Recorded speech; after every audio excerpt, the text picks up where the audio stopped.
Alors, bienvenue pour la carte numéro 15, dans la continuité du tarot de Marseille, la carte du diable.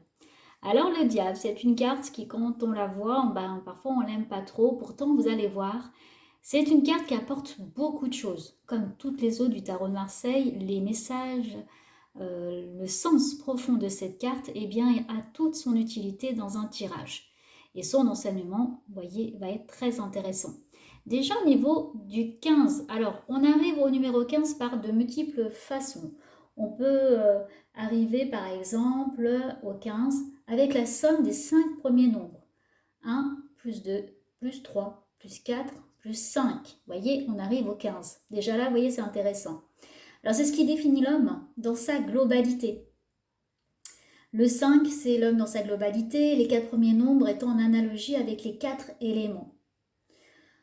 On a aussi la force, le 11, qu'on ajoute également la matière. Donc c'est la force dans la matière. Vous voyez, il y a beaucoup de significations avec ce diable. C'est une puissance qui s'incarne dans le monde terrestre.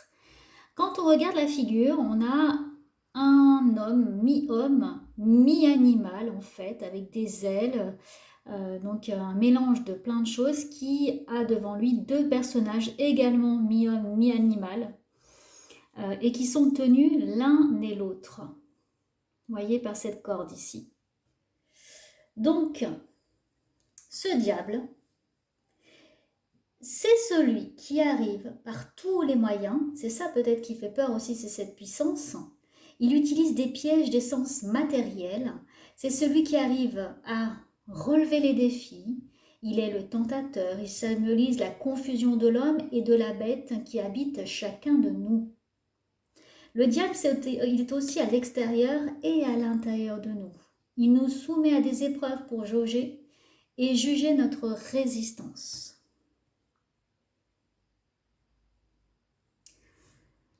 Il détient ici un flambeau,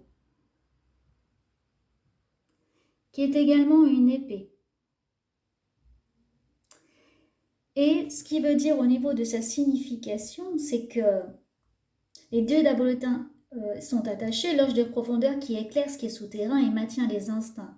Il met en lumière ce qui est caché avec ses petits diablotins.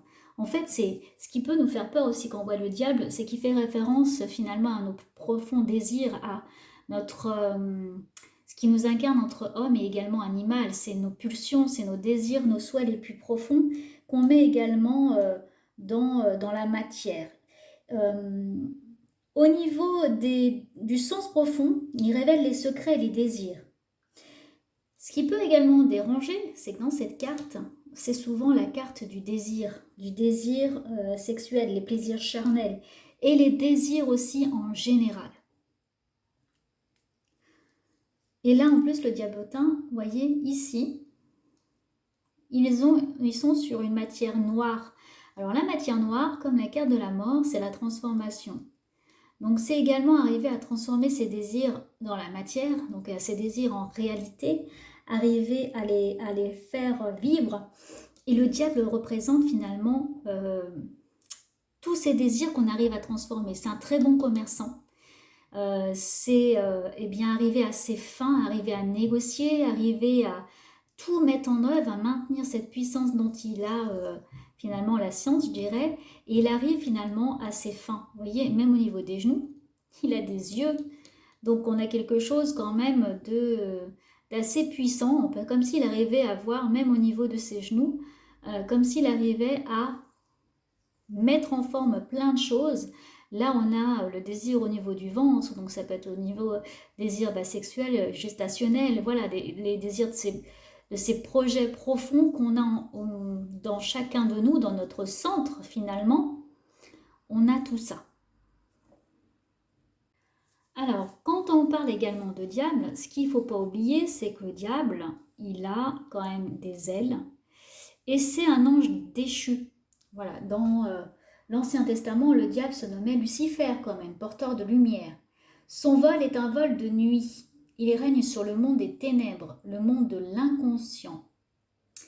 Donc le diable impose son pouvoir et sa puissance. Pour ça, je lui disais dès le départ, c'est quand même une carte très puissante qui fait parfois un peu froid dans le dos parce que c'est une puissance pour aller jusqu'au bout de ses désirs.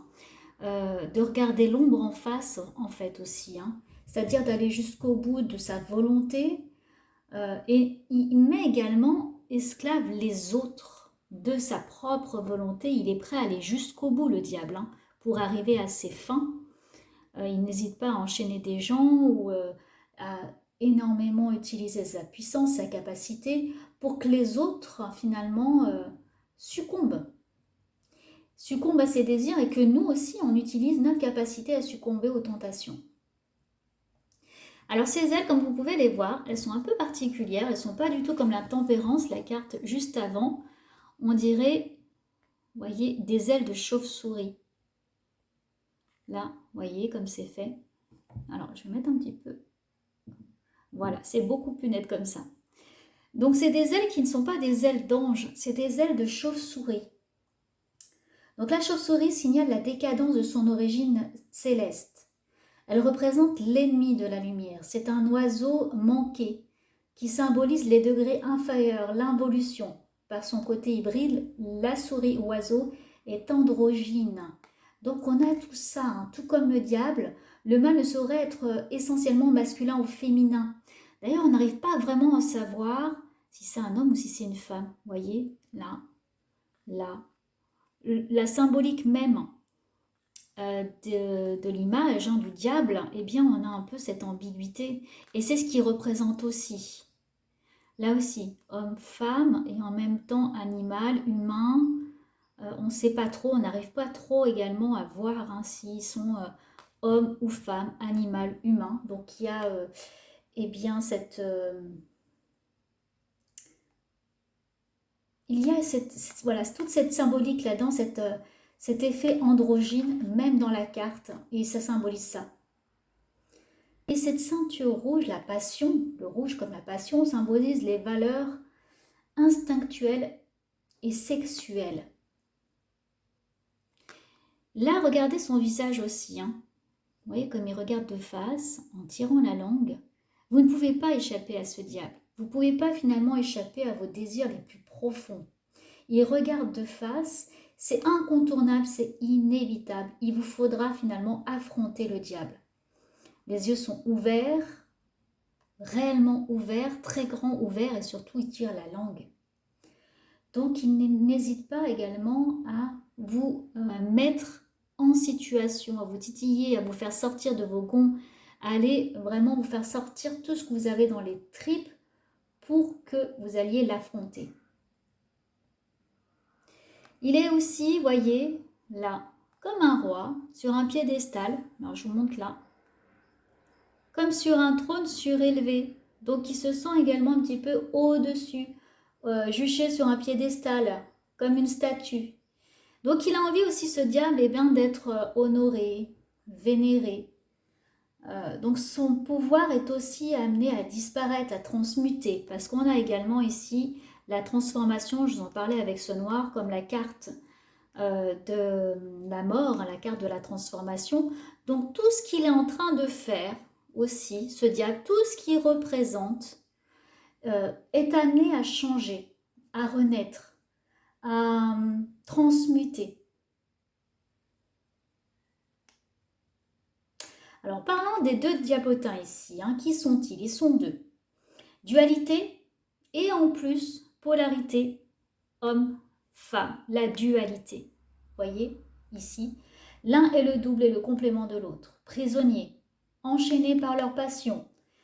Ces diablotins, eux, sont esclaves. De qui? De ce diable. Vous voyez, ils sont enchaînés là. Les deux sont enchaînés avec ce diable.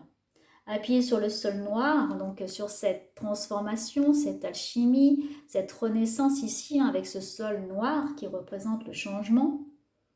Ils sont appelés à se libérer en renonçant et en maîtrisant et sublimant leurs propres désirs. Et en ne relevant pas ce défi, ils risquent de se perdre dans le néant. Donc vraiment, ils sont attachés et il y a un lien de cause à effet. Vous voyez, dans toute la symbolique de cette carte. Voilà, donc une carte quand même riche d'enseignements, qui apporte beaucoup de choses et qui, dans un tirage, forcément, va vous donner des éléments de compréhension. Eh bien, je vous remercie d'avoir suivi cette vidéo. N'hésitez pas à regarder tout le cheminement du tarot, à vous abonner et liker, partager, et je vous retrouve très vite pour la suite.